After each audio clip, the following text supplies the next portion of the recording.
الحسين. السلام عليكم ورحمة الله وبركاته.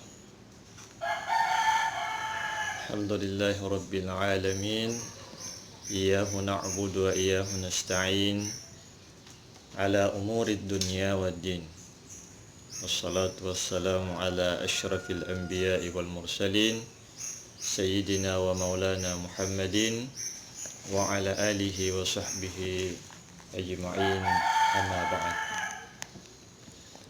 Ayuhal talaba abnai al-a'izzah, anak-anakku sekalian, santri dan santriwati yang saya cintai, saya banggakan dan selalu doakan. Alhamdulillah, dengan izin Allah kita kembali akan melanjutkan pengajian kita, yaitu tafsir al-Maraghi. Semoga Allah Ta'ala fi kitabihil karim, fa imma ya'tiyannakum minni huda.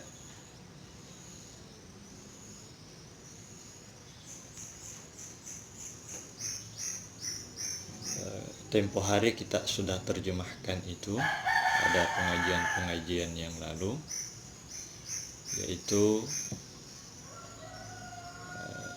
jika telah datang dariku petunjuk, kata Allah, ini yang kemudian kita akan bahas, kita akan jelaskan.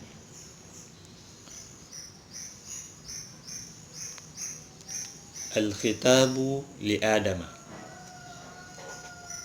wa zawjihi wa iblisa wal muradu zurriyatuhu. Jadi penjelasannya dalam kitab ini, al-khitabu, adapun audiens dari ayat ini atau lawan bicara, ya, khitab dari ayat ini, li Adam, yaitu kepada atau untuk Nabi Adam, wa zawjihi, dan istrinya, wa iblisa, begitu pula kepada iblis. Jadi maksud atau khitab atau audiens dari ayat ini itu tiga. Pertama kepada Nabi Adam, yang kedua kepada istrinya, pada pasangannya, wa zawji, wa iblis, dan kepada iblis. Maksudnya wal muradu zurriyatuhu. Dan yang dimaksud pula kitab dari ayat ini adalah zurriyatuhu, keturunannya, ya, keturunan Nabi Adam. Nah, kita lah ini yang menjadi keturunannya Nabi Adam, ya. Kita semua umat manusia itu adalah keturunannya Nabi Adam. Nah, maka kita ini yang dimaksud oleh ayat ini, kitalah audiensnya ayat ini, ya, yaitu bahwa Allah memberikan atau mendatangkan itu huda, petunjuk, ya, untuk siapa? Untuk kita, untuk Nabi Adam dan zurriyatuhu, cucu-cucunya atau keturunan-keturunannya dan seterusnya. Kemudian ayat berikutnya, sambungan dari ayat tadi, faman tabi'a hudaya, kata Allah, faman tabi'a hudaya, barang siapa yang ikut terhadap petunjukku, barang siapa yang mengikuti petunjuk yang saya berikan, yang saya datangkan, maksudnya ay famanistamsaku, ay famanistamsaku bisyara'i allati ata bihar rusulu wara'u ma yahkumul aqlu bisihhatihi ba'dan nadhri fil adillati allati fil afaqi wal anfusi. Artinya, ai pamanistamsaku, maksudnya barang siapa yang berpegang bisyara'i, dengan syariat-syariat Allah atau dengan hukum-hukum Allah. Jadi istamsaku itu berpegang teguh. Jadi ketika ada sesuatu yang kita pegang dengan keras, dengan kuat, itu namanya istamsaku. Ya. Jadi maksudnya tadi siapa yang mengikuti petunjuk Allah, itu maksudnya siapa yang mengikuti, siapa yang berpegang teguh dengan hukum-hukum Allah, syariat-syariat Allah, atau berpegang teguh terhadap agama Allah allati ata bihar rusul, yang dibawa oleh para rasul, yang dibawa oleh para utusan-utusan Allah. Ya.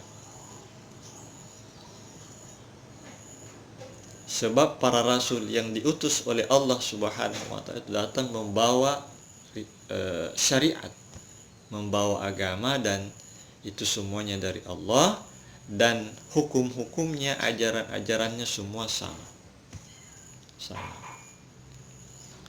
Ya, itulah yang dimaksud dengan petunjuk Allah.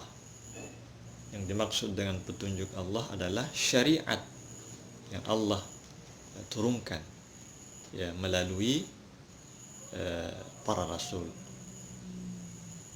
Itulah antara lain maksud daripada petunjuk. Maka ketika kita mengikuti petunjuk Allah itu berarti kita menjalankan, ya, menjalankan dan mengamalkannya dalam kehidupan kita, dalam setiap aspek kehidupan kita. Dan itulah yang menjadi pedoman kita di dalam berucap, di dalam bertindak, dan di dalam berperilaku maupun bersikap. Di sini kata syara'i itu adalah bentuk jamak. Itu adalah jamak taksir namanya. Jamak taksir, tunggalnya atau mufradnya itu syariat. Syari'atun, ya, syari'atani, syara'i, ya, itu syariat, atau biasa diartikan hukum, ya, atau agama yang Allah turunkan, allati bihar rusul, yang dibawa oleh para rasul. Ar-rusul juga di sini adalah bentuk jamak, ya, istilahnya jamak taksir. Ya, mufradnya atau tunggalnya adalah rasulun, rasulani, ar-rusul. Jadi hukum-hukum Allah ini, ya, atau agama ini,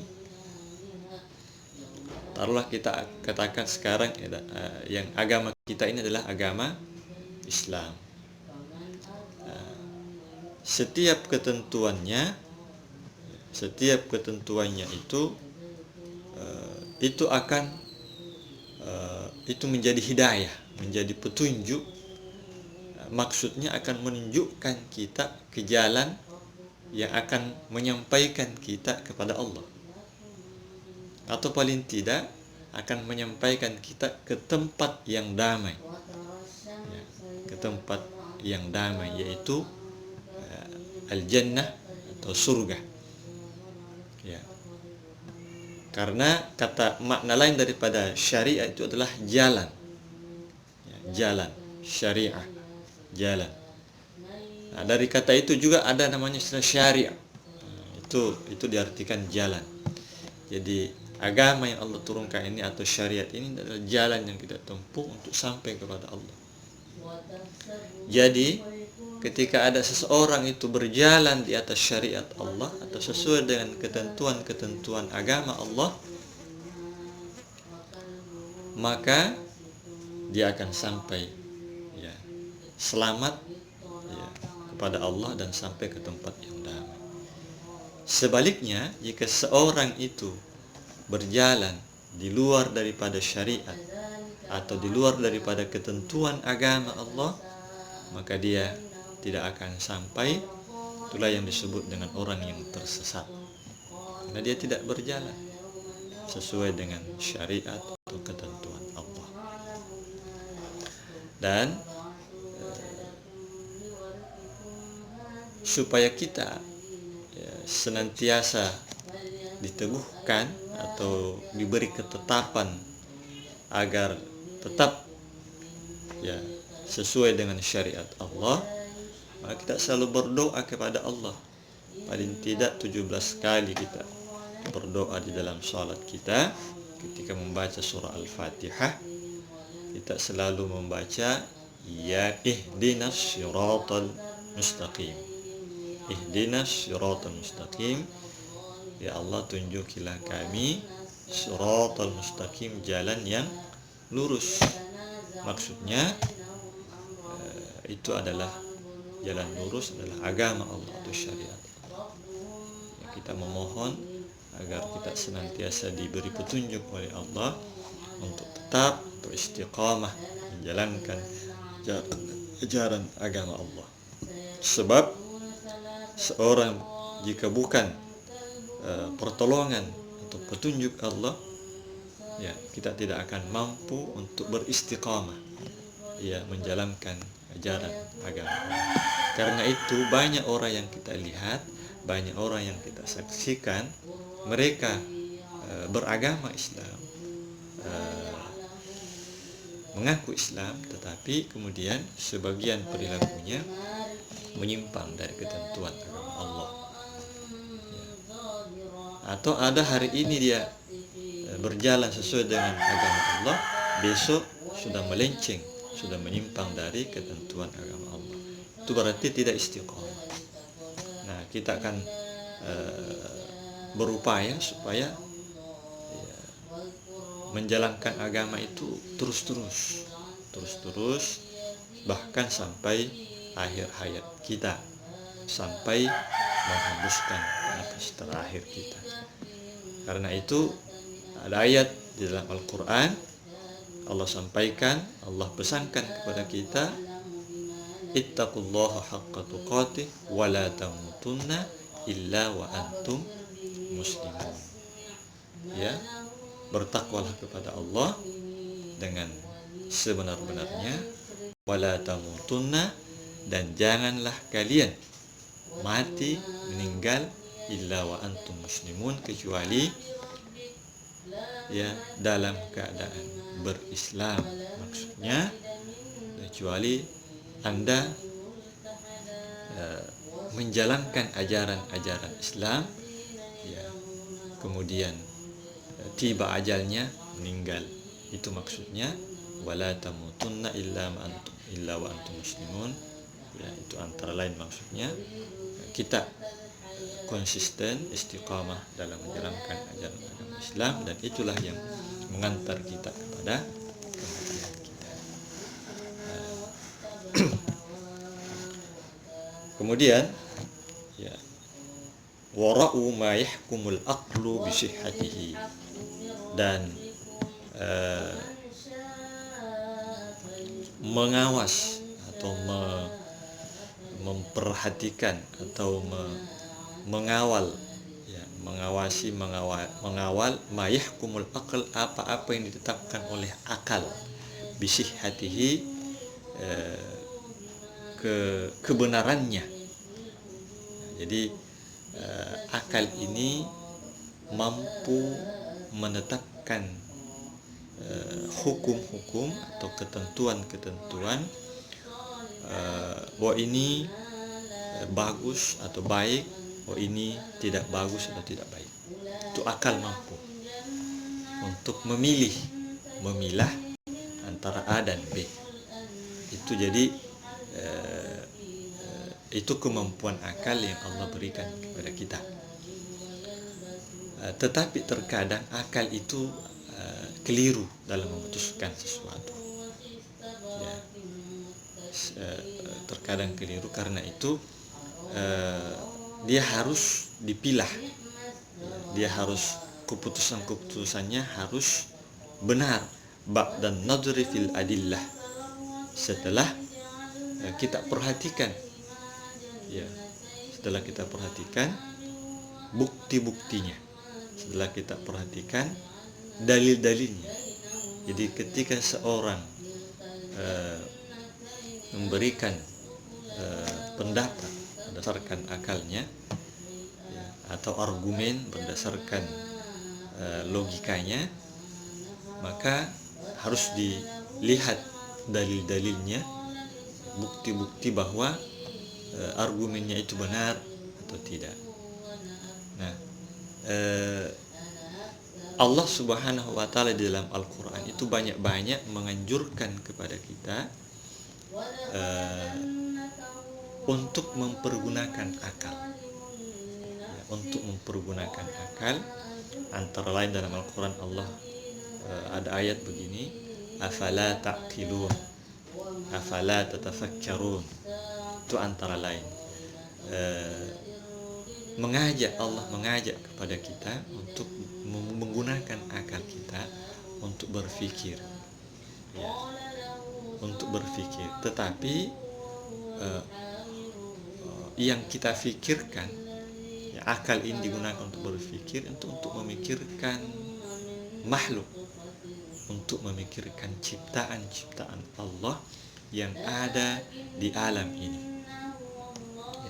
Nah, setelah kita memikirkan ciptaan, setelah kita meneliti, memperhatikan ciptaan Allah yang ada di alam ini kemudian akan mengantar kita untuk menyadari kebesaran dan kekuasaan Allah di dalam menciptakan makhluk, sehingga menimbulkan kesadaran bahwa, ya, Allah itu wujud, Allah itu ada, Allah itu kuasa.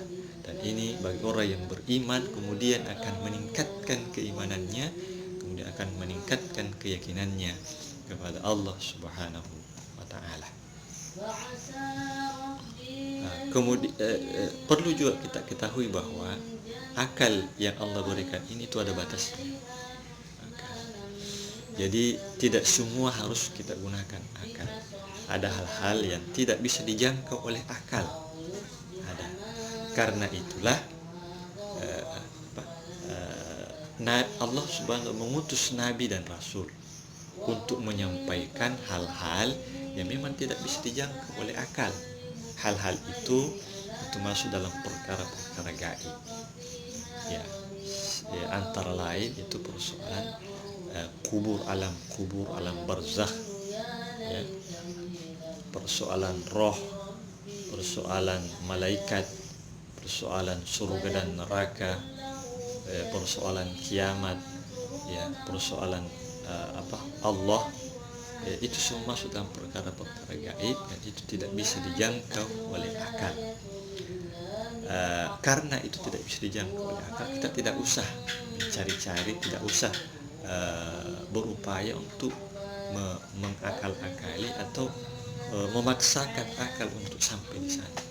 Kita tidak usah, cukup kita akal ini dipakai untuk memang yang peruntukannya untuk memikirkan makhluk-makhluk Allah. Ya. Adapun informasi-informasi terkait dengan hal-hal yang di luar yang tidak dijangkau oleh akal, itu adalah perkara-perkara informasi-informasinya adalah Al-Quran itu, namun itu tidak banyak, ya, sedikit informasinya. Nah, ketika ada hal-hal yang tidak bisa dijangkau oleh akal, maka kita tidak boleh memakai akal, tetapi yang dipakai adalah iman, keyakinan, keyakinan. Ya, sebab sesuatu yang bisa dijangkau oleh akal itu tidak, di situ bukan ranahnya keyakinan. Sebab kalau bisa dijangkau oleh akal maka sudah pasti dan sudah jelas. Nah, hal-hal yang tidak jelas ini, yang tidak bisa dijangkau oleh akal, itu ranahnya iman atau keyakinan. Nah, dan tempat dari keyakinan itu adalah hati. Jadi iman itu terletak di hati. Nah, orang-orang yang tidak memiliki hati, tidak memiliki iman, keyakinan, itu tidak akan mau meyakini, tidak akan mau percaya terhadap apa-apa yang tidak bisa dijangkau oleh akal.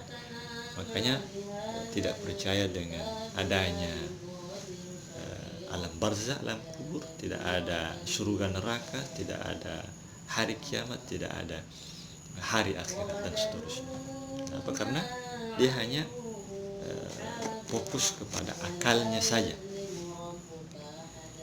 Nah, padahal akal itu ada batasnya, terbatas, dan bahkan semua panca indera yang Allah berikan kepada kita ini terbatas.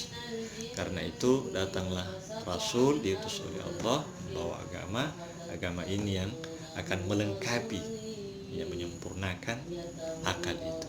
Nah, akal itu bisa memilih antara yang baik dan benar, tetapi itu dalam batasannya. Nah, terkadang akal itu keliru, maka di situ hadir agama. Ketika akal itu keliru, maka agama yang meluruskan kekeliruan akal itu. Jadi itu tadi, wara'u ma yahkumul aqlu bisihhatihi, memperhatikan atau mengawal apa-apa yang diputuskan oleh akal. Jadi yang mengawalnya itu adalah ini agama, petunjuk Allah. Jadi akal kita ini kita harus sesuai dengan petunjuk atau syariat Allah. Ya, hasil pemikiran daripada akal kita ini juga harus disesuaikan, disesuaikan dengan ketentuan agama Allah. Allati fil afaqi wal anfus, yang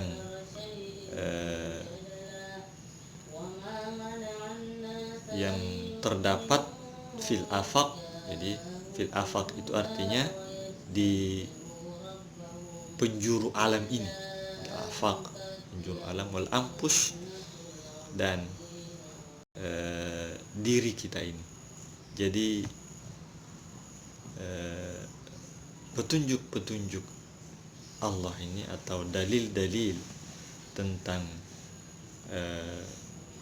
kebesaran dan kekuasaan Allah itu ada, sangat nyata, bahkan itu fil afaq, di seluruh penjuru dunia, dimanapun ya, di seluruh penjuru dunia ini itu ada bukti-bukti atau dalil petunjuk Allah ya. Kemudian antara lain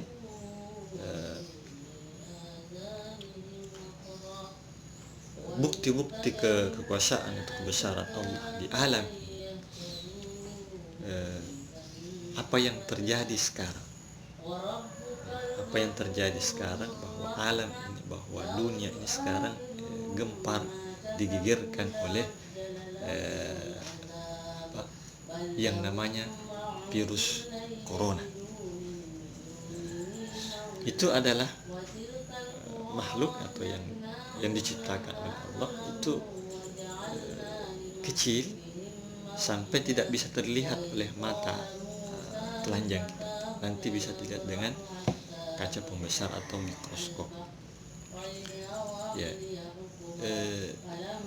Itu kuasanya Allah. Makhluk sekecil itu bisa ada dan bisa membahayakan, bisa memberi mudarat ya, bisa merusak tatanan kemanusiaan ini, sistem yang sudah dibangun oleh manusia selama sekian lamanya, dan itu bisa sampai membawa kepada kematian. kan ini sudah dianggap sebagai pandemi, maksudnya ini bahayanya ini sudah mendunia, ya, bukan cuma satu negara tetapi banyak negara, bahkan ratusan negara yang sudah terjangkiti dengan virus corona ini. Jadi itu kalau kita mau melihat, memperhatikan itu makhluk semacam itu akan menyadarkan kita betapa kuasanya Allah menciptakan makhluk, dan di situ juga kita akan sadar bahwa betapa lemahnya kita, betapa tidak kuasanya kita ini manusia. Sehebat apapun kita, sepintar apapun kita, sejenius apapun kita, dan secanggih apapun teknologi yang sudah dibuat oleh manusia, tidak akan mampu menyamai ya, kekuasaan.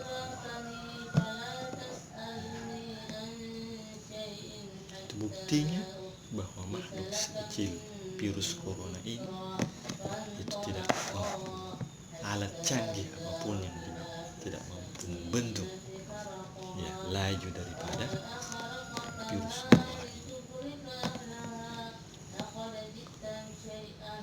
Itu antara lain kalau kita mau berpikir, kalau kita mau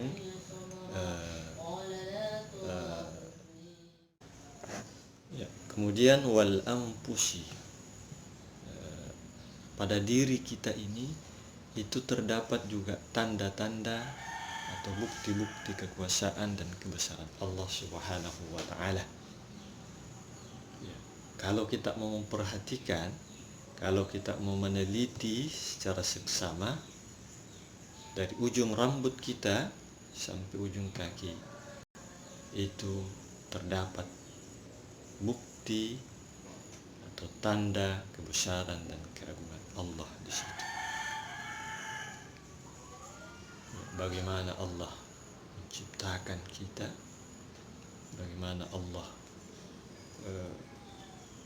membentuk kita, ya, bagaimana kuasanya Allah menjadikan manusia ini sampai menjadi makhluk seperti kita sekarang ini. Dalam Al-Quran Allah berfirman, "Walladzi yusawwirukum fil arhami kaifa yasha." Dialah Allah yang mencipta, membentuk kalian manusia fil arham, sejak di dalam rahim itu, kaifa yasha, ya, sesuai dengan kehendak Allah. Bagaimanapun keinginan kehendak Allah, itu membentuk, mencipta manusia. Nah, ketika seseorang setelah meneliti ciptaan Allah, ciptaan atau makhluk Allah yang bernama manusia ini, maka hasilnya akan sangat membuktikan di situ terdapat kuasa dan kebesaran Allah. Bagaimana Allah menciptakan mata kita ini sehingga kita bisa melihat macam-macam warna, kita bisa melihat benda-benda. Bagaimana Allah menciptakan telinga kita ini dengan perangkat bisa kita mendengar suara-suara. Bagaimana Allah menciptakan hidung kita, bagaimana Allah menciptakan lidah kita sehingga bisa bersuara, sehingga kita bisa berucap, berkata, dan seterusnya. Itu semua adalah bukti kekuasaan, kebesaran Allah yang ada pada diri kita. Allah telah ciptakan ini. Karena itu ada ulama yang mengatakan bahwa man arafa nafsah faqad arafa rabbah. Siapa yang mengenali dirinya, ya, mengetahui asal kejadiannya, faqad arafa rabbah, maka sesungguhnya dia telah mengenali Tuhannya. Nah, ini perkataan ulama kita ini sangat benar. Karena setelah kita melihat, memperhatikan, mengenal diri kita dari luar sampai ke dalamnya, baik fisik. Ya, jadi saya kira itu pengajian kita pada kesempatan kali ini, bahwa Allah Subhanahu wa Ta'ala itu telah mendatangkan kepada manusia ini sejak Nabi Adam itu sampai manusia terakhir nanti, itu adalah huda, petunjuknya.